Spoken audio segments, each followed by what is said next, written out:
Your kid needs to see what courage looks like in motion, in movement. What matters is whether I recover. Am I gonna get back up and try again or try different? You do not need to be unshakable. Keep going. No parent is trying to hurt their kids, but we're also managing so many unknowns. The line, I would say developmentally appropriate, that doesn't work for most of us, right? But what if we call that line ownership? It doesn't even matter where you are in your career because the kids that you have and the people in your home, they are not really listening to your advice, knock knock, but they are watching your behavior. And whatever is happening with your career or your job search, this is the lesson. The idea of job security is outdated as a landline. If you haven't been in a search for a while, it's probable you will at some point, by choice or not. Most executives admit to staying way too long or sense what's coming and justify staying anyway. There's another reason. The faulty belief that navigating to what's next will inevitably be worse and has to suck. Screw that. Loren Greiff has spent a lifetime in corporate and executive search, calling bullshit on stale career advice that most still use. This is Career Blast in a Half, the career podcast for executives ready to cut past outdated career advice to fuel your outcomes now. So let's go.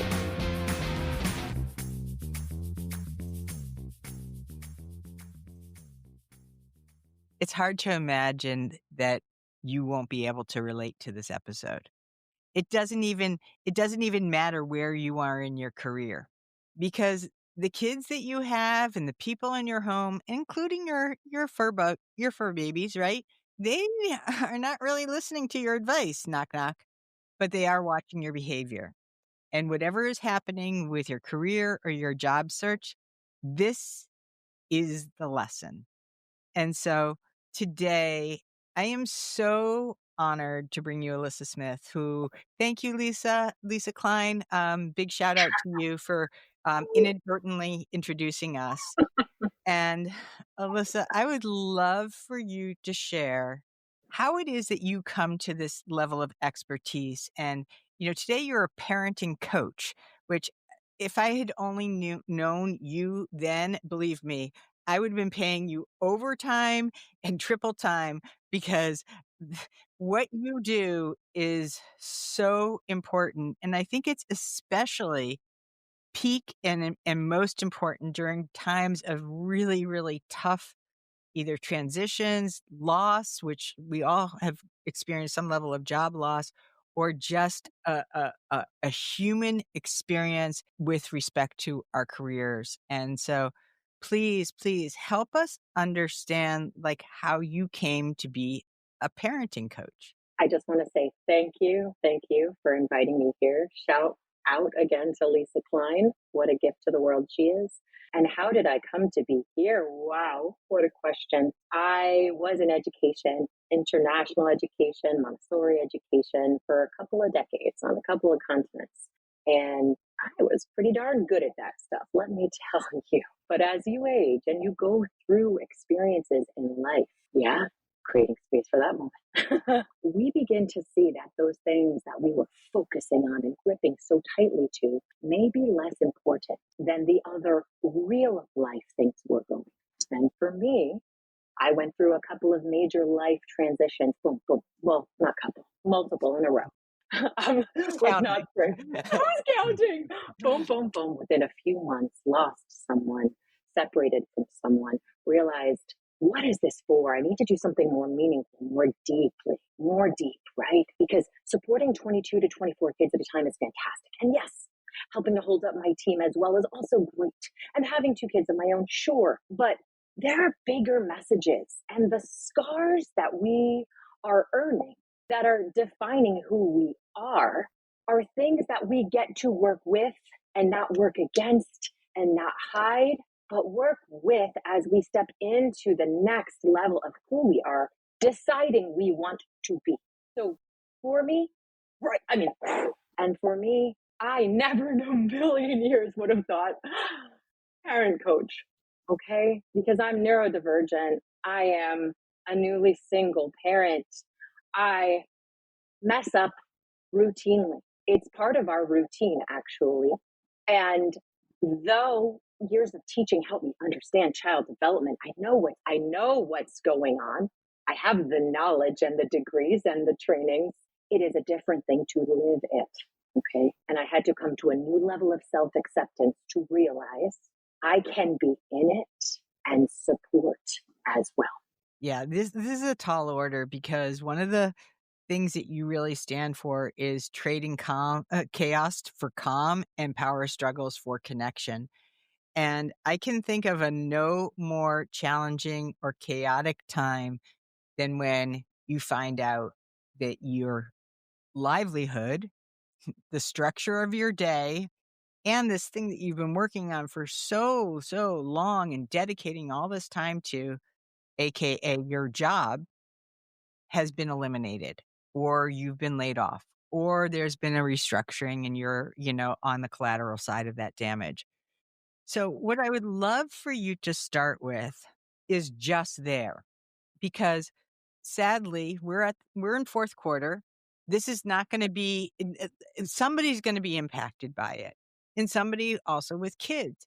And so how do you ride the line between being careful and not, present the sky as falling, with the news that you might be in some shock, you might be really angry, you might be all the things. And so where and how do you address this in your family, specifically around your kids? Beautiful question.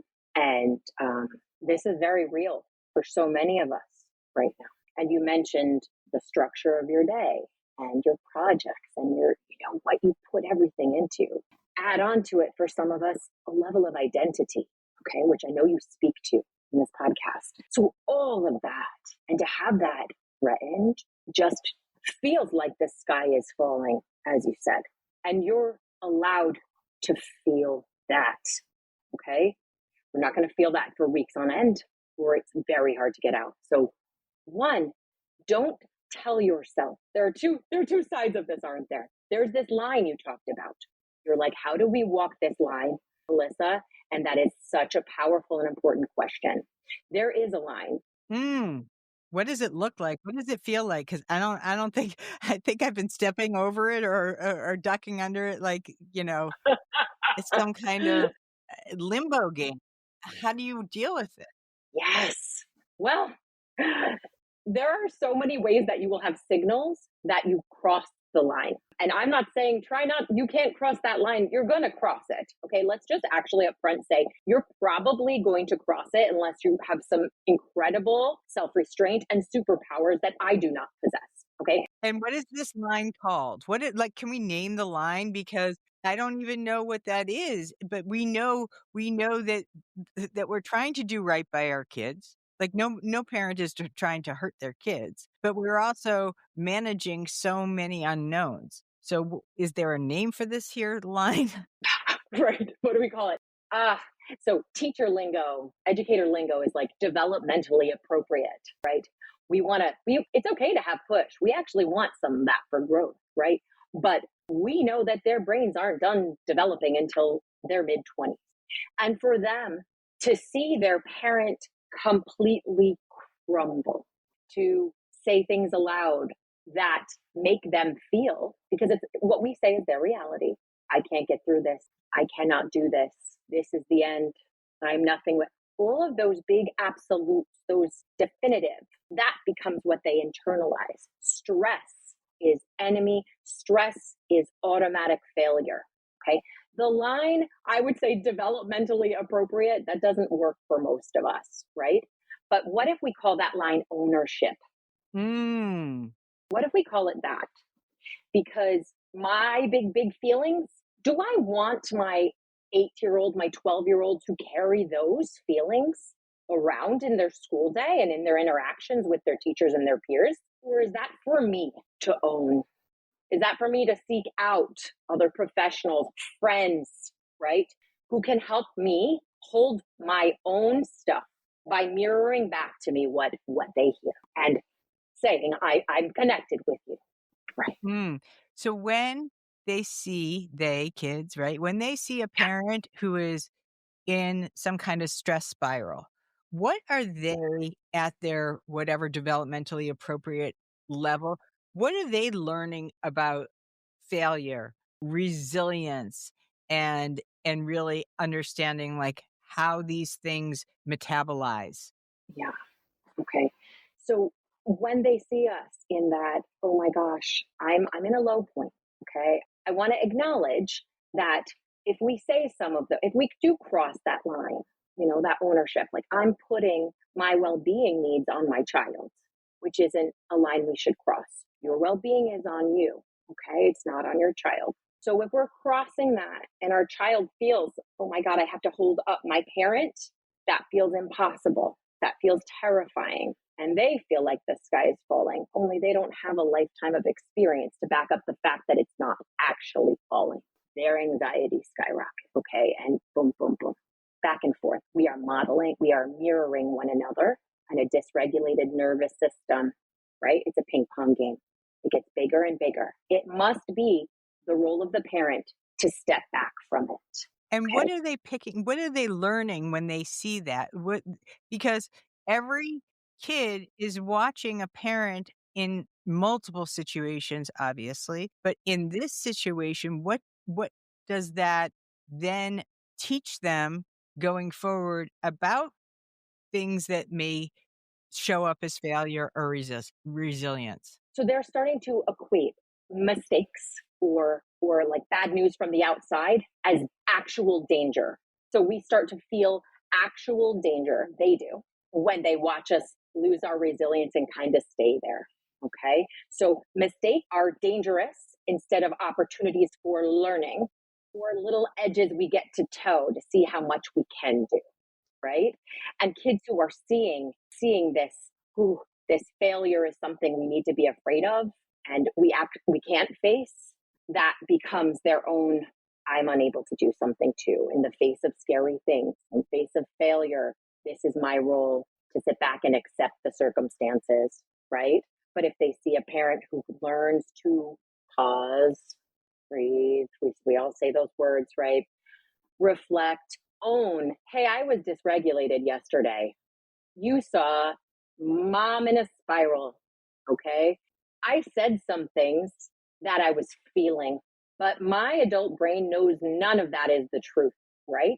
Things are not going to go as I plan many days of my life. However, what matters is whether I recover. Am I going to get back up and try again or try different? You Right. just set yourself up because that's really where I wanted to go with this, right? We Mm, as parents are typically the ones that are saying, try again, be confident, you've got this next time. And so what happens when they see us, that like emotional echo of us giving up when we're not getting that traction? How does that sit on them, and how does that become something that we can then address so that they're getting what they need in those times where it might feel dark and scary? so that was kind of like, that was a two-parter, I think. And you were saying, how does that sit on them? Okay. It sits as unsafe, unsafe. Okay. We're not safe. My family's not safe. There's outside danger coming at all of us. It becomes anxiety, right? And that starts to color their world. Even if nothing bad is happening, they're waiting for the shoe to drop, right? And when we're operating in our chaos, right? And they watch the chaos take over, and it becomes more of a pattern than that, hey, sorry about yesterday thing. When it becomes that pattern, kids respond back with controlling behaviors to try to hold down and anchor the system for the adult. Okay. Right. So They you're become going to have overly that. responsible. Yet they feel as if they are, because we're putting it on them. That ownership line is crossed. Oh my God, everything's wrong. I don't know what to do. They go, okay, I'm up to bat. That's not our intention, but they want to anchor our system. So they'll do all that they can to do so. And how is that coming out, Loren? It can come out as defiance, like oh my God, I can't listen to you, right? They'll begin their freak out. Here we go. Now we have a big clash happening. Perfectionism. We know many of us became those, okay, in the chaos. We became perfectionists. I'm recovering. I'm recovering. I will fix it. I will do the very best I can and achieve everything I can to help save my family. Withdrawal. Here we go. We know kids, we know people, we know humans. It might be us who shut down, who step back. I can't. Okay. They want to anchor the system. And this leaves parents in this place of tension like, oh my gosh, great, Alyssa. I just lost my job. This is a horrible moment for me. This is really hard. 100%. 100%. And you can protect your child from some of that, but you do not have to protect them from all of it. Yeah, You can because say, right?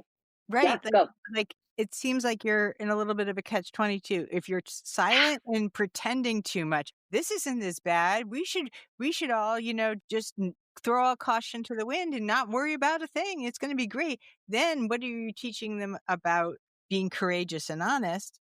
And if you overshare and you bring that to light and become, air quotes, dysregulated, then you've crossed another line. So, can you give us an example? Like if we were to role play and you were a parent who was explaining to their kids about recently being laid off or blindsided by some announcement that's going to come, let's just say right before Thanksgiving or before the most wonderful time of the year. How does that land? Yeah, yeah. Okay. To shrink it to a few words, I want you to be able to name the hard and model the hope. Okay. There's a stressful period coming up for mom or dad pretty soon. You might notice it on my face. Maybe you'll notice in my behavior. Okay. None of what's coming right now is because of you. None of what's coming is on you to solve. That's my job, and I will. I always will. I always have, and I always will. Okay. So name the hard, give them the preview. Hey, guess what? Okay. Things are going to feel a little bit different, but this is mine. And name your resources that will support you. Do not include your child as the resource for support. Love, Mm. yes, not support. Oh, I will talk to this person, this person. This is what I will go learn. These are the resources I'm seeking out. This is how resourceful I am, okay? You are always with me, always taken care of, but none of that is on you. This is my job. And the final piece, model the hope.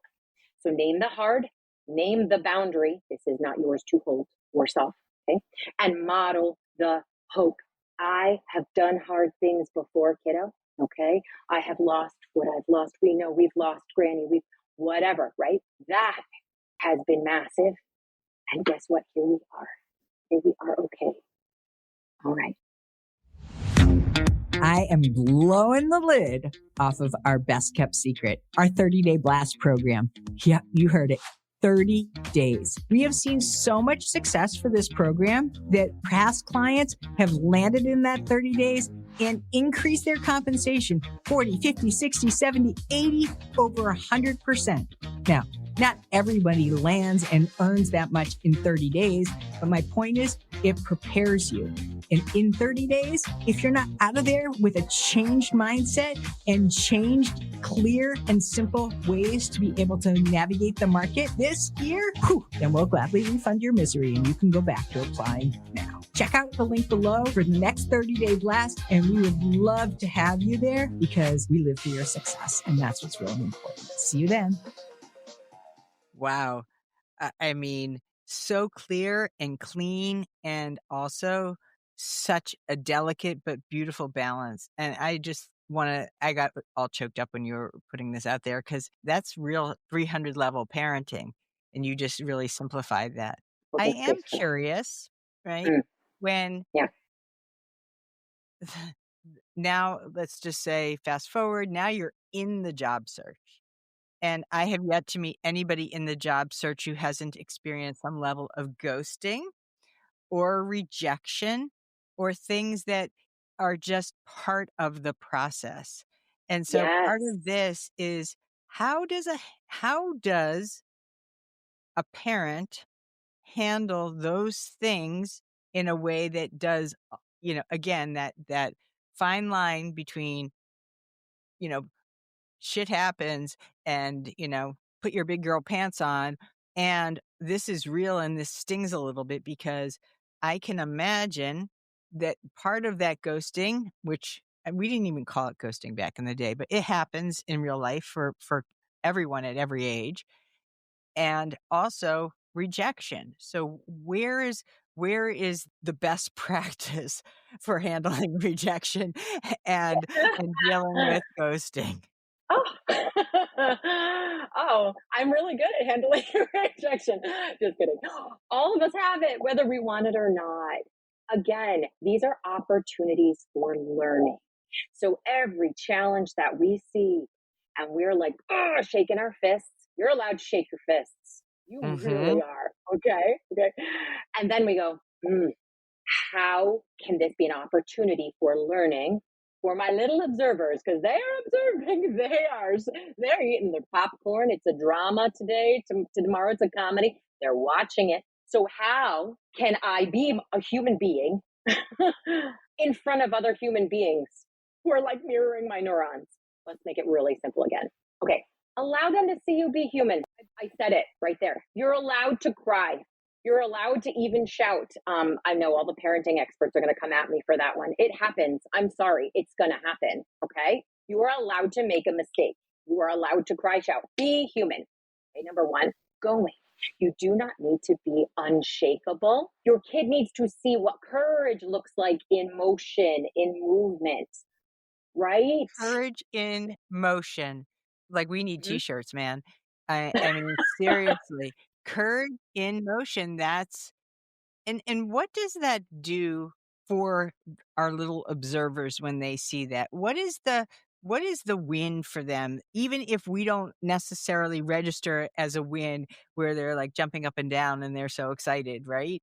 So, what are we instilling?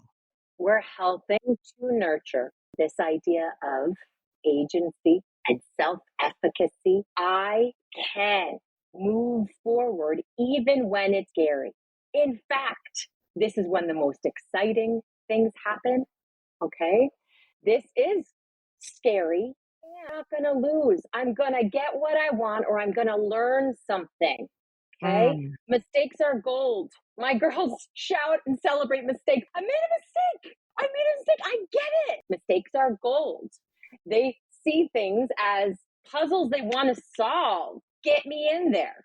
Okay. And having taught for 20 years and having worked in schools based on inquiry, we lead through inquiry, not by telling kids what to do, but by really nurturing agency. How might you move forward? What is your group's plan for creating this business? What will you do when the struggles come? Because they're coming. How are you planning for it? And what about when you don't want to get up? What's going to happen then? Can we prepare by discussing that because we all feel it? Okay? Mm. So Normalize that. in this example, you were kind of getting them on board, and so I'm a little confused because we want them to be included, but we don't want them to carry. Is that right? 100%. I love the way you said that. So invite them in as spectators. Can we make it that? Mhm, please. Okay, we'll call it fishbowl. Fishbowl is a teacher terminology, right? If you want to like model folks working through something, you pull a couple kids to the front of the room and you go role play. One of you wants to do this for your business. One of you wants that. Go, and then we watch, we observe as the fishbowl. We're watching inside that fishbowl. So invite your kid to be in the audience. Have your popcorn, but honestly, we can reflect back to them later on. Hey, did you catch what mommy did today? Right? Do you remember where I was? Remember, what was hard for mom today? Did you hear that? Did you notice it? How did you know something was hard for me? Oh, I voiced it. Oh, you saw it on my face too. I might have slammed that pantry door shut too, didn't I? Right. And then what? Did we sit on the floor and cry for the remainder of the day? And see if they can remember, reflect back with you what happened. Because sometimes kids go, all they held on to was the hard part. So it is our job and our opportunity to go, hey, did you notice how we climbed back up? What got me back up that time? What gets you back up when things are hard? Mhm. Now I it's love learning. I Okay. Now I it's mean, learning. every single one of these, I hope you guys are taking notes because you can listen to this, of course, as many times as you want. But what I want you to know is that what you're sharing, Alyssa, is like these are usable frameworks. You don't need to necessarily go through a layoff or be in a job search. All of these things can be repurposed in so many different areas. I want to talk about what might happen if they don't see the bounce back, right? When you said, and don't stay there too long, right? So now I'm going there. I want to know what happens, for example, if that parent thinks, you know, I'm just going to soldier it alone. I'm just going to take it on the chin and they don't get help or resources or continue with more of the same old behavior. What are the kids experiencing when they see that level of defeat and that disappointment take that parent under? It's tough for them, right? And we're in no way am I trying to miss the validation of what the parents are going through, because no one wants to be there, and we are all just doing the best we can with what we have. Okay, so both sides of that, staying down for too long and not seeking that support that you need, not creating something that you can hold on to. One thing, a walk in nature for 20 minutes, okay? Meditation for a few. If I can do it with this neurodivergent brain, anyone can do it. My gosh, it's my peace. The talk with that one person who just gets it, who feels like a warm hug. Okay. Find your one thing and take care of yourself, because self care and self compassion is something that they will start to do for themselves, right? That's important too. On the other side, the power through it, kind of briefly mentioned there, like, here we go. I'm going to spend 9 hours just searching. Just here I am. Okay. Mom's on her laptop again. Or dad's on her, you're right. That we're modeling pushing ourselves to exhaustion. We're modeling ignoring our bodies, ignoring our human needs, and they're internalizing that script as well. Okay. And then they go, okay, my worth, it all comes from what I achieve, not my humanity. It's Mm. about what I do. Hmm. Every single one of them. I mean, I've fallen to every single one of these pitfalls every single time. I mean, this is not only why I wanted you on the show, but why I wanted you on the show now. Because as you are listening to this, and it feels like the job search is taking forever, or the one that you thought was like a slam dunk somehow vaporized. All of these scenarios are super relevant and acute to all of us. And so take this and listen to this. The last question that I really, really want to explore is, because you have seen so many parents transition from that chaos to calm, how can this same emotional mastery help the kids to see what is possible? Like what does that impart on them when they see the small wins and the victories, not the grand gestures of, oh my God, my next new job, I'm making $1 million. What is the day-to-day opportunity to give them those possibilities that they can hang on to? So beautifully said. So our children can learn that they don't have to walk up that whole mountain in a day. They can learn that small wins that help to right your emotional shit are 100% worth celebrating. They get the high five. You sang a song and shifted your mood from all the way there to up, and now the whole family's laughing and singing with you.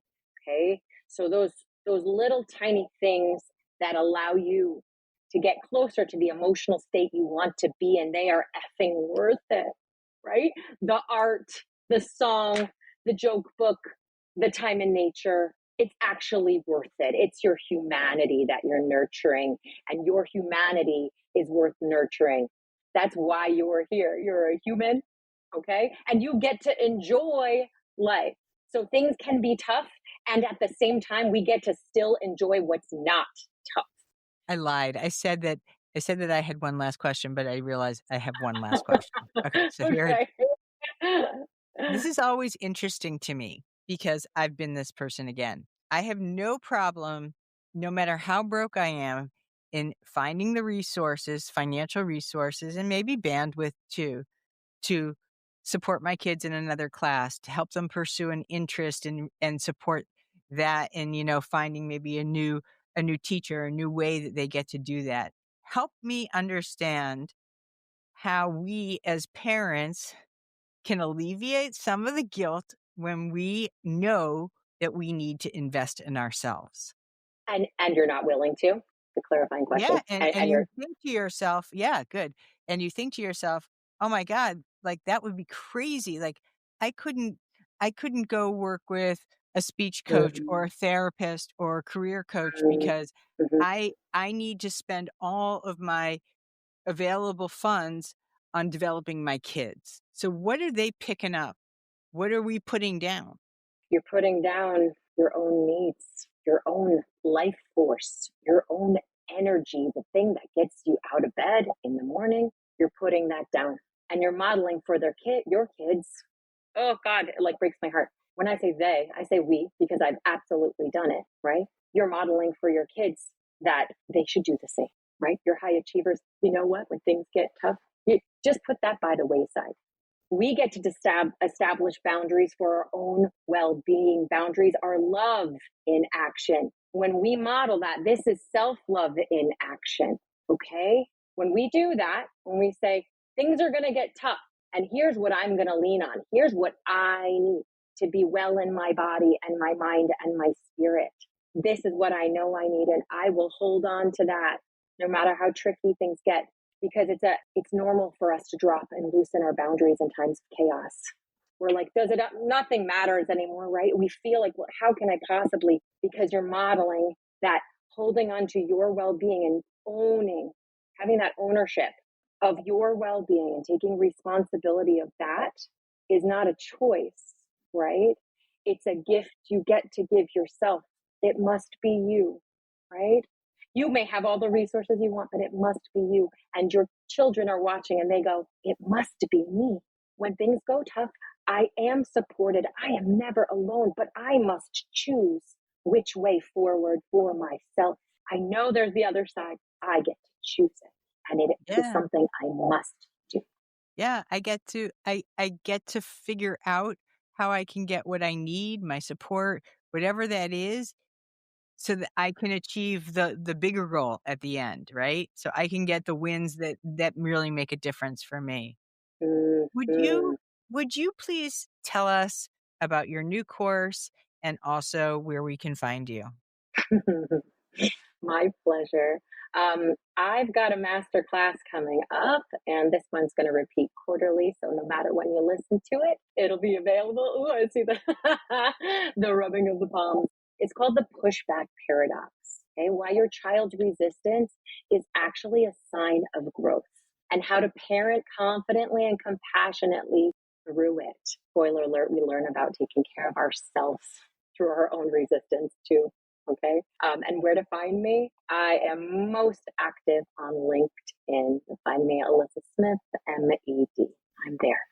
I am forever grateful for our friendship, for all of the love and support that you so generously share with the world. I mean, literally the world. If you don't know Alyssa, change that. Change that today. Give yourself that gift right now so that you have the tools and the person who can also support you in whatever challenges and parenting journey you're on. And listen, I'm just going to say this loud and proud. This podcast is my baby. It really is. It's like my third or fourth child.